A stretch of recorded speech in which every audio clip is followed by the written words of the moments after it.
প্রথম সপ্তাহেই রাজরাজেশ্বরী রানী ভবানীর ছক্কা কত নম্বরে রইল পরশুরাম আজকের নায়ক। এই সপ্তাহেই সম্প্রচার শুরু হয়েছে রাজরাজেশ্বরী রানী ভবানীর। প্রথমবার অভিনেত্রী রাজনন্দিনী পালকে ছোট পর্দায় দেখছেন দর্শক। প্রথম সপ্তাহে টিআরপি তালিকায় প্রথম পাঁচে উঠে এসেছে এই ধারাবাহিক। যদিও তৃণা সাহা এবং ইন্দ্রজিৎ বসু জুটি এই সপ্তাহেও 1 নম্বরে। চলতি সপ্তাহের অনেক অদল বদল ঘটেছে।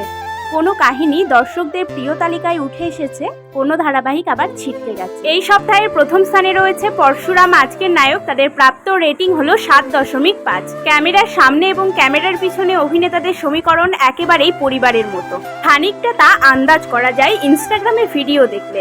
সেই সমীকরণ দর্শকদের মনে ধরেছে, অন্তত নম্বর সেই কথাই বলে।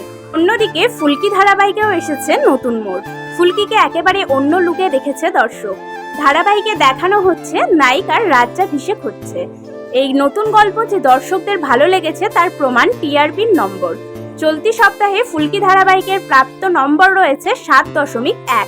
তৃতীয় স্থানে রয়েছে চিরসখা ধারাবাহিক। এই ধারাবাহিকে প্রত্যেক দিন মোড় ঘুরছে, নতুন নতুন চরিত্রের আগমন হচ্ছে, আগের থেকে নম্বরও বেড়েছে।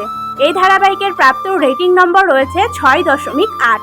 এই একই নাম্বার পেয়ে তৃতীয় স্থানে রয়েছে জগদ্ধাত্রী ধারাবাহিক এবং চতুর্থ স্থানে রয়েছে রাজরাজেশ্বরী রানী ভবানী।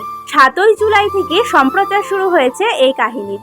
হিসেব মতো এটা তাদের দ্বিতীয় সপ্তাহ। খুব অল্প সময়ে দর্শকদের মনে জায়গা করে নিয়েছে এই ধারাবাহিক। প্রথম সপ্তাহে টিআরপিতে তাদের প্রাপ্ত রেটিং নাম্বার 6.7। পঞ্চম স্থানে রয়েছে রাঙামতি তীরন্দাজ এবং পরিণীতা ধারাবাহিক। বহুদিন পরেই প্রথম পাঁচে দেখা গেল এই ধারাবাহিককে। 2 ধারাবাহিকের প্রাপ্ত রেটিং নাম্বার হলো 6.2।